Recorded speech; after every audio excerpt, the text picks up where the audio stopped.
So we're looking again at the second part of the page, the Areshet that says folk tune on it. And for the different machzorim, this happens during the shofar section, right after the shofar is sounded. So if you can find that section in your book easily, that is the section that we're looking at. And for the machzor lev shalem, we're looking at page 158, 158, and it happens several times because you probably recall that the shofar is sounded a couple of times, more than a couple of times throughout the service. So each time that section comes up, we have this text. And if you're looking on 158, it is the very last thing on that page in Hebrew in bold. And it says right above it, we omit this paragraph on Shabbat. Right below that is what we're looking at, Areshet S'fateinu, because we don't blow the shofar on Shabbat. So let's take a look at that.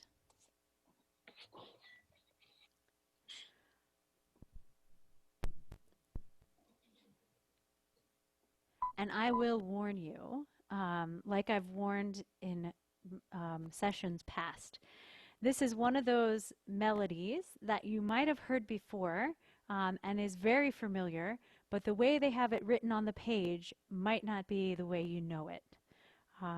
So I'm going to do my best to give you what's on the page, but just know that this is exactly as it says on the heading there, folk tune. So you hear a lot of versions of it, and any version that you know is okay.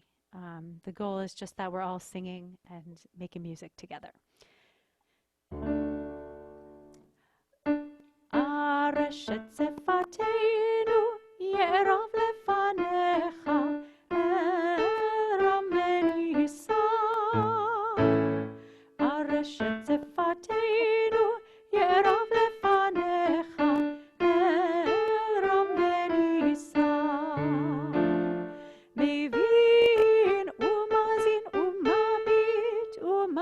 Shiv lekol tekiyateinu utkabel berachamim beratzon seideh malchuyoteinu. And the third line, it's so different, I think, than maybe what we're used to hearing, certainly what I'm used to hearing, that I have a hard time even singing it that way. But this is what's written on the page.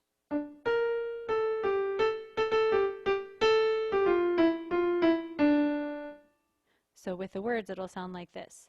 Mevin umazin mabit umakshiv lekol tekiyateinu.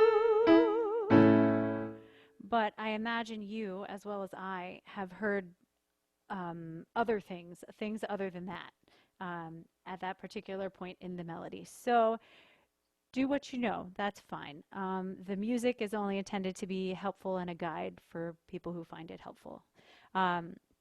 You'll also notice at the very end that there are 3 different sets of words at the very last part of the music. So right here. That's because we have 3 different sections where we sound the shofar.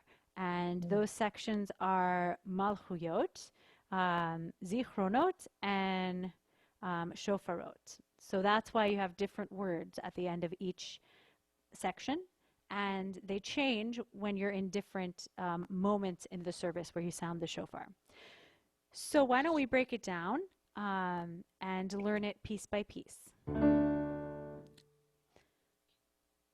So we'll go through just the first line. 1, 2, 3, 4. Areshet S'fateinu yerov lefanecha eram benisa. Okay. So try it with me at home this time. 1, 2.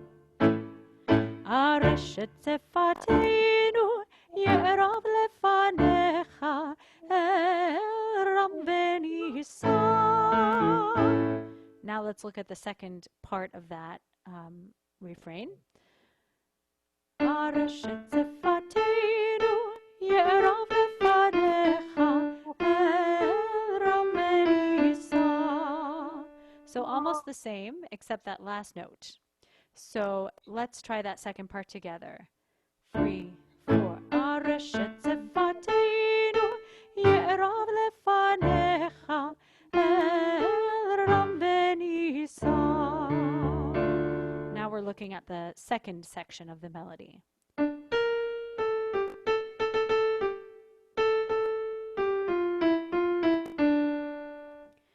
Mevin umazin mabit umakshiv. Or if you know another variant, that's fine too. Lekol tekiyatenu.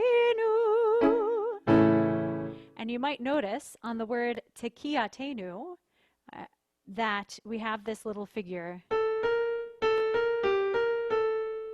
which might sound a little reminiscent of the shofar, of tekiah. I think that's the intention there. So let's try that line together. Mevin umazin mabit umakshiv lekol tekiyatenu. Going on to the last part.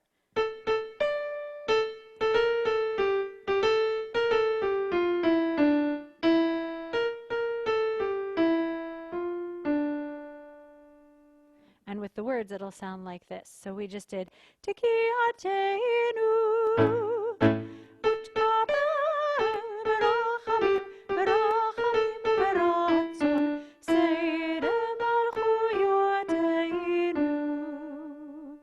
Or as we go throughout the service, Seide zichronoteinu, or Seide shofroteinu. So let's try the whole thing from the beginning, and we'll just do the first ending for the Malchuyot section, Malchuyotenu. Areshet S'fateinu ye'erav lefanecha el ramelisa.